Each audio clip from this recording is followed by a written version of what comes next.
नमस्कार, मैं हूं आपके साथ आस्था कौशिक। प्राण प्रतिष्ठा का न्योता ठुकराकर कांग्रेस बीजेपी के जाल में फंस चुकी है, तो वहीं अखिलेश यादव भी कुछ इसी तरह बीजेपी के चक्रव्यूह में घिरते नजर आ रहे हैं। क्योंकि बीजेपी और विश्व हिंदू परिषद का कहना है कि राम मंदिर का न्योता तो सबको जा रहा है, लेकिन जो राम विरोधी हैं, जिन्हें राम भक्तों की आस्था से फर्क नहीं पड़ता, वो अब अयोध्या से दूरी बना चुके हैं। ये रिपोर्ट देखिए।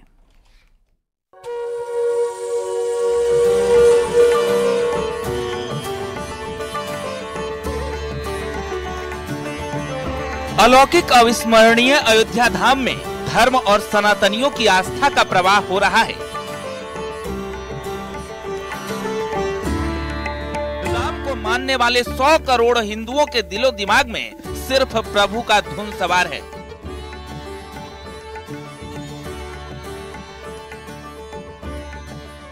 ऐसे में अगर कोई राम मंदिर के खिलाफ आवाज उठाए तो उसका सीधा असर आगामी चुनाव पर पड़ने वाला है। और इसका और घातक असर तब हो जाता है जब कोई सियासतदान राम मंदिर के कार्यक्रम को नौटंकी, ढोंग और प्रायोजित बता दे। कुछ ऐसी ही गलती इंडिया गठबंधन के साथियों ने कर दी। कुछ ऐसी ही गलती गांधी और यादव परिवार ने कर दी, जिन्हें राम की नहीं सिर्फ वोट बैंक की पड़ी है। अखिलेश ने कहा मंदिर का निमंत्रण स्वीकार नहीं। सोनिया गांधी ने कहा प्राण प्रतिष्ठा बीजेपी का कार्यक्रम। ममता बनर्जी ने कहा प्राण प्रतिष्ठा सिर्फ नौटंकी है। ये वो बयान है जो करोड़ों राम भक्तों की आस्था को ठेस पहुंचाने के लिए काफी है। और ऐसे ही बयान विपक्ष की तरफ से लगातार सामने आ रहे हैं, जिसे अब बीजेपी मुद्दा बना चुकी है। लड़ाई होती है लोकतंत्र को बचाने की। जहां तक धर्म का की बात है, भगवान राम की बात है, भगवान राम हमारे इष्ट देव है, हमेशा से मानते आए और मानते रहेंगे। और मेरा परिवार तो वो है जहाँ की हमारे 400 साल पुराना हमारा मंदिर में, वहां पे आज भी अखंड ज्योत जलती है। राम मंदिर में, वहाँ के राघव जी के मंदिर में, हमारे जगदीश स्वामी के मंदिर में, माता जी के मंदिर में, हनुमान जी के मंदिर में, हम लोग वो परिवार के लोग।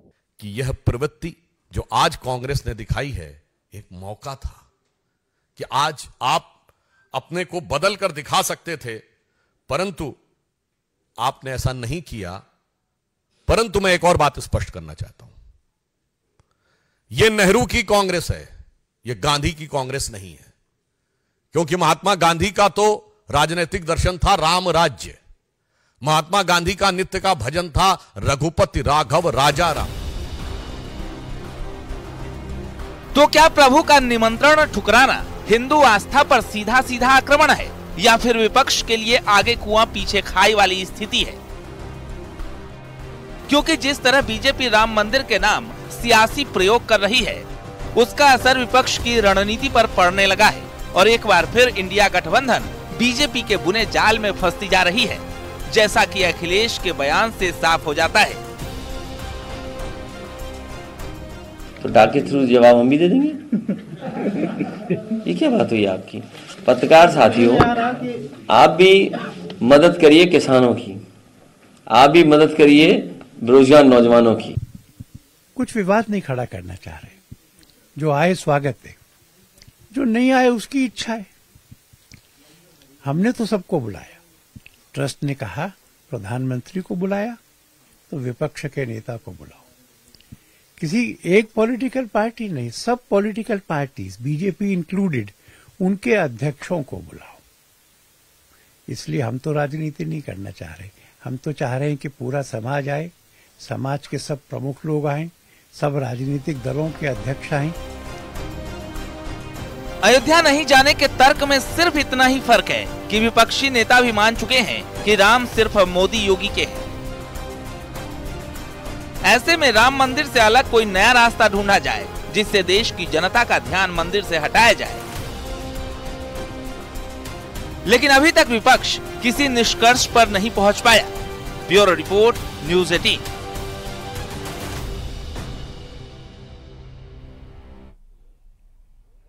राम मंदिर को लेकर महान दल के अध्यक्ष ने विवादित बयान दिया है। केशव देव मौर्य ने कहा है कि राम में मेरी कोई आस्था नहीं। केशव देव मौर्य ने कहा प्राण प्रतिष्ठा कुछ नहीं है।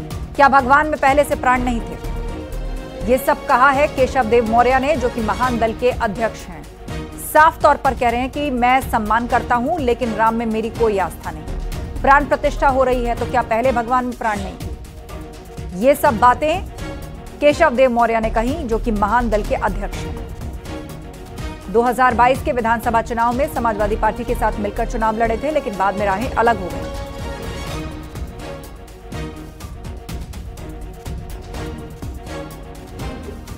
देखिए भाई, भगवान राम में मेरी कोई आस्था नहीं जी, मेरी कोई आस्था नहीं, केशव देव मौर्य कोई आस्था नहीं। भगवान राम अगर हैं तो जो लोग पूछते हैं वो पूजें, हमारी कोई आपत्ति नहीं। मैं भगवान राम का बेहद सम्मान करता हूँ। क्यों करता हूँ? क्योंकि करोड़ों लोग उन्हें पूछते हैं। भगवान राम से न मैं डरता हूँ, न मैं उनमें कोई आस्था रखता हूँ, इसलिए मुझे प्राण प्रतिष्ठा से कोई मतलब विशेष नहीं है। और प्राण प्रतिष्ठा कुछ है नहीं, वो तो केवल राजनीतिक स्टंट है भारतीय जनता पार्टी को वोट लेने के लिए। क्या भगवान राम में पहले से प्राण नहीं था जो नया प्राण प्रतिष्ठा होने जा रहा है? पीएम मोदी यूपी के मतदाताओं से संवाद करेंगे। 8 लाख नए मतदाताओं से संवाद करेंगे प्रधानमंत्री मोदी। बीजेपी 24 जनवरी को करवाएगी नव मतदाता सम्मेलन। सभी विधानसभा क्षेत्र में 806 जगहों पर सम्मेलन होगा। पीएम मोदी मतदाता सम्मेलन में वर्चुअली जुड़ेंगे। तो बीजेपी 24 जनवरी को कराएगी नव मतदाता सम्मेलन। प्रधानमंत्री मोदी वर्चुअली जुड़ेंगे, संवाद करेंगे नए मतदाताओं से।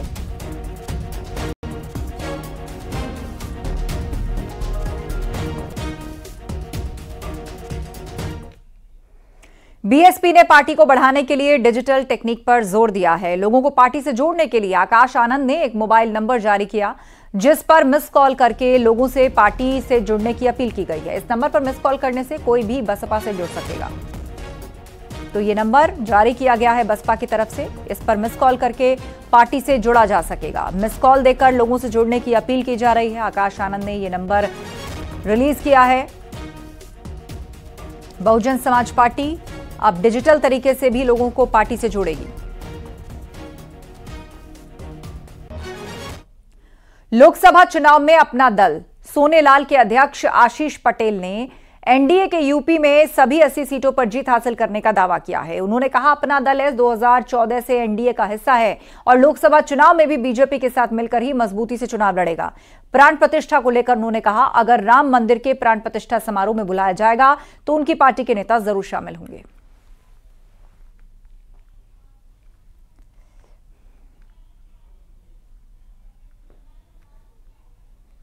देखिए, हमारा 2014 से हम एनडीए के अंग हैं और जब समय आएगा तो भाजपा शीर्ष नेतृत्व से इस पर बात की जाएगी। तो क्या लगता है 2024 का जो चुनाव है 80 सीटों का जो गठबंधन है, एनडीए उत्तर प्रदेश में 80 की 80 सीटें जीतने जा रहे हैं।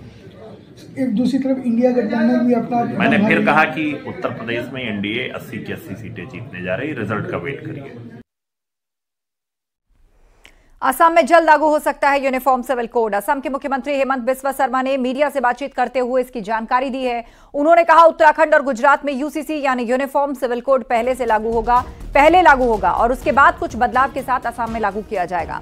असम में आदिवासी समुदाय को यूसीसी से छूट मिलेगी। Uttarakhand and Gujarat will bring UCC first, and Assam will follow them with some new addition to that bill, like Assam model. But I am waiting to see the bill of Uttarakhand, and once Uttarakhand bill is done, we'll bring the same bill.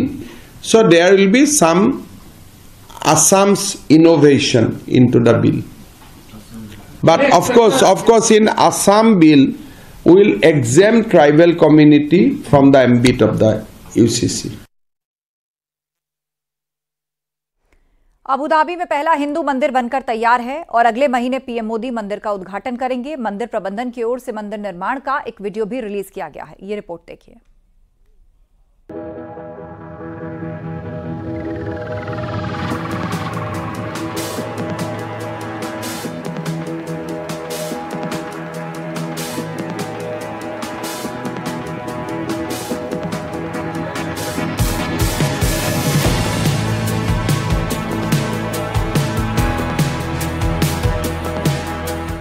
संयुक्त अरब अमीरात की राजधानी Abu Dhabi में पहला हिंदू मंदिर बनकर तैयार हो गया है। मंदिर का उद्घाटन 14 फरवरी 2024 को तय किया गया है। मंदिर के उद्घाटन समारोह के लिए प्रधानमंत्री मोदी को आमंत्रित किया गया, जिसे उन्होंने स्वीकार कर लिया है। मंदिर ट्रस्ट की ओर से मंदिर निर्माण का एक वीडियो जारी किया गया है, जिसमें मंदिर निर्माण के सफर को दिखाया गया है। मंदिर के अंतिम डिजाइन के दृश्यों को वीडियो में देखा जा सकता है। इसमें मंदिर की नींव रखने से लेकर अब तक के निर्माण की तस्वीरें देखी जा सकती हैं। The three holy rivers, the Ganga flowing from the glaciers of Himalaya, the Yamuna flowing from the north plains of Bharat, and the Saraswati river grace the Abu Dhabi Mandir. Master plan के design को 2020 की शुरुआत में पूरा किया गया था। ऐतिहासिक मंदिर का काम समुदाय के समर्थन, भारत और यूएई के नेतृत्व से पूरा किया गया। मंदिर के लिए इस्तेमाल की जाने वाली पत्थर की नक्काशी के माध्यम से प्रमाणिक प्राचीन कला और वास्तुकला को पुनर्जीवित किया जाएगा। मंदिर का डिजाइन वैदिक वास्तुकला और मूर्तियों से प्रेरणा लेता है। We've transported over 200,000 cubic feet of sacred stone in more than 700 containers. Amidst tough global challenges like pandemic and wars, this was only possible due to faith and collaboration. कई मूर्तियां और नक्काशी भारत के कारीगरों द्वारा बनाई गई है और आबू धाबी भेज दी गई। इस क्षेत्र का पहला पत्थर हिंदू मंदिर होगा। ये इस क्षेत्र का पहला पत्थर से बना हिंदू मंदिर होगा और पश्चिम एशिया में सबसे बड़ा होगा। इसका निर्माण 700 करोड़ रुपए की लागत से किया गया है।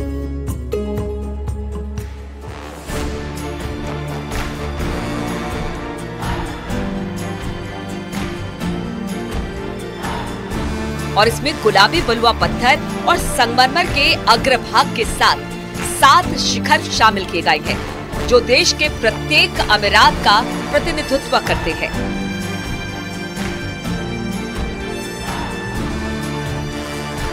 मंदिर आबू धाबी में अल बाकवा नाम की जगह पर 20,000 वर्ग मीटर की जमीन पर बन रहा है।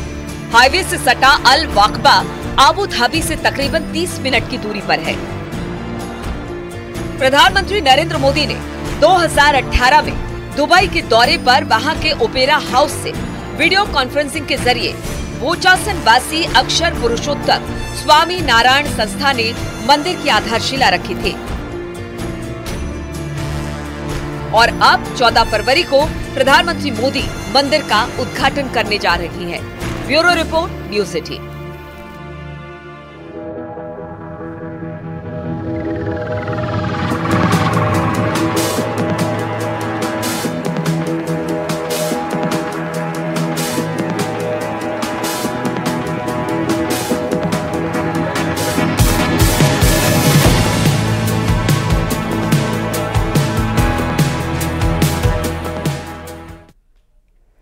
स्वच्छ सर्वेक्षण के क्षेत्र में यूपी के 2 जिलों का डंका बजा है। स्वच्छ सर्वेक्षण गंगा टाउन में वाराणसी को पहला पुरस्कार मिला, जबकि गंगा टाउन में दूसरा पुरस्कार प्रयागराज को मिला है। यूपी से शहरी विकास मंत्री एके शर्मा के साथ प्रयागराज के म्युनिसिपल कमिश्नर चंद्र मोहन गर्ग और वहां के महापौर गणेश केसरवानी को राष्ट्रपति ने पुरस्कार दिया। वहीं स्वच्छता सर्वेक्षण में नोएडा ने एक बार फिर से कीर्तिमान स्थापित किया। गार्बेज फ्री सिटी कैटेगरी में यूपी के नोएडा को 5 स्टार रेटिंग्स के साथ पहला स्थान मिला। ऑल इंडिया रैंकिंग में दूसरे स्थान पर जगह बनाई। श्री अरविंद कुमार शर्मा, माननीय मंत्री शहरी विकास उत्तर प्रदेश के अगुवाई में टीम वाराणसी भारत के सबसे स्वच्छ गंगा टाउन के पुरस्कार को ग्रहण कर रहे हैं। जोरदार तालियों के साथ उत्साह। राष्ट्रपति जी के हाथों राष्ट्रीय पुरस्कार हमारे 2 नगरों को, वाराणसी और प्रयागराज को मिला है। जोनल अवार्ड मिले हैं। 3 हमारे अनूप शहर है और भी 2 हमारे शहर हैं, गजरौला है, बरवारा है, बरवार है। तो इस तरह से 3 नगरों को हमारे जोनल नॉर्थ जोन के पुरस्कार मिले हैं। नोएडा को और अन्य 9 शहरों को हमारे स्टेट लेवल की रैंकिंग में वो पूरे देश में ऊपर आए हैं। 14 क्रम पे नोएडा है और उसी तरह से कोई 34 पे, कोई 40 पे पूरे देश में हमारे 10 शहर इस तरह के आए हैं। तो मैं उन सभी विजेता शहरों को बधाई देता हूं और अपने सभी सफाई कर्मियों को विशेष करके मैं बधाई देता हूं, धन्यवाद देता हूं। ये उनकी मेहनत का परिणाम है कि आज उत्तर प्रदेश को राष्ट्रीय पुरस्कारों के 13 नगरों के पुरस्कार में दो पुरस्कार हमारे राज्य को मिले। मुख्यमंत्री योगी ने भी इसे लेकर एक ट्वीट किया है, आपको दिखाते हैं। उन्होंने लिखा, राष्ट्रपति द्रौपदी मुर्मू ने आज नई दिल्ली में स्वच्छ सर्वेक्षण 2023 के अंतर्गत भारत के सबसे स्वच्छ गंगा टाउन की श्रेणी में क्रमशः प्रथम और द्वितीय स्थान के लिए वाराणसी और प्रयागराज शहर को पुरस्कृत किया। आदरणीय प्रधानमंत्री नरेंद्र मोदी के मार्गदर्शन में स्वच्छ यूपी का संकल्प साकार हो रहा है। स्वच्छता से समृद्धि की यात्रा में काशी एवं प्रयागराज वासियों का योगदान अभिनंदनीय है। सभी को हार्दिक बधाई एवं शुभकामनाएं।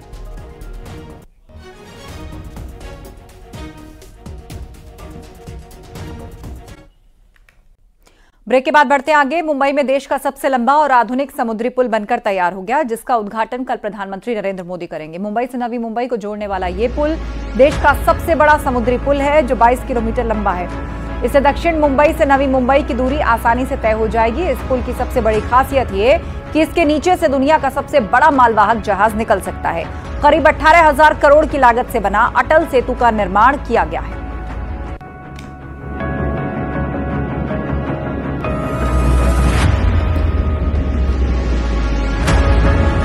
इसका उद्घाटन प्रधानमंत्री मोदी करेंगे।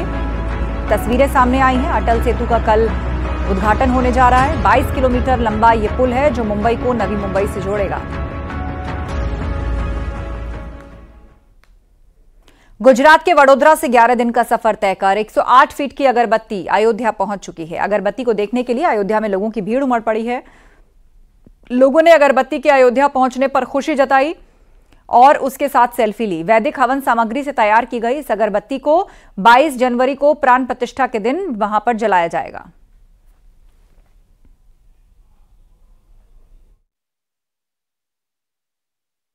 चलो अयोध्या, वडोदरा से अयोध्या, और ये 108 फीट लंबी अगरबत्ती है। जय श्री राम इसको लिखा हुआ है। देश भर से कोने कोने से लोग आ रहे हैं और अलग अलग तरीके से अपने उत्सव का जो माहौल है, उत्सव की जो प्रतिलिपि है, उत्सव की प्रतिक्रिया है, वह दे रहे हैं। देखिए, ये 108 फीट लंबी अगरबत्ती को किस तरीके से लाया गया है, हम आपको ये दिखा रहे हैं। पूरा एक लंबा ट्रक बनाया गया है और हर ट्रक पे उस पे लिखा है, हर जगह पे उस ट्रक पे लिखा है जय श्री राम, जय श्री राम। इसके अलावा अगर हम आगे आएंगे तो ये देखिए कि भगवान राम से जुड़े अलग अलग चित्र है, वह इस ट्रक पर लाए गए हैं, उनको दिखाया गया है। इसमें भगवान राम है, हनुमान है। इसके अलावा जो अलग अलग मंदिर हैं, 108 फीट जो लंबी अगरबत्ती है, उसको बनाने में जो जो प्रक्रिया का पालन किया गया, उन सारी चीज़ों का यहाँ पर जिक्र है। और इसी तरीके से देखिए कितना लंबा ये पूरा ये ट्रक है, जो 108 फीट लंबी अगरबत्ती इसमें कायदे से इसमें रखी जा सके। और जब ये अगरबत्ती यहाँ पर पहुँचेगी तो जाहिर सी बात है, अयोध्या के लोगों में यह आकर्षक का केंद्र बनी हुई है और लोगों के अंदर जो भक्ति है, आस्था है, वो यहाँ पर साफ तौर पर देखी जा सकती है। देखिए, लोग यहाँ पर इसको छू कर सेल्फी ले रहे हैं। रामनगरी अयोध्या में 22 जनवरी को होने वाले प्राण प्रतिष्ठा के लिए सुरक्षा व्यवस्था के कड़े बंदोबस्त किए जा रहे हैं। सुरक्षा को चौकस बनाने के लिए नया घाट चौकी पर एंटी ड्रोन सिस्टम लगाया गया है और उसके जरिए बिना अनुमति के उड़ाए जा रहे ड्रोन पर नजर रखी जा सकेगी। हवा में ही ड्रोन का आईपी एड्रेस और मॉडल ट्रेस किया जा सकेगा। संदिग्ध होने पर ड्रोन को एंटी ड्रोन सिस्टम के जरिए नेची किया जा सकता है। पूरा पलट दीजिए, बंद हो जाएगा। श्री राम जन्मभूमि परिसर में श्री रामलला प्राण प्रतिष्ठा के अंगभूत चतुर्वेद सहाकार के अंतर्गत शुक्ल यजुर्वेद मंद्य दिनाय शाखा स्वाहाकार पारायण यज्ञ संपन्न किया गया। इस यज्ञ में भारत भूमि के पूर्व से पश्चिम, उत्तर से दक्षिण के 101 पूज्य ब्राह्मणों की मंगलकारी सहभागिता रही।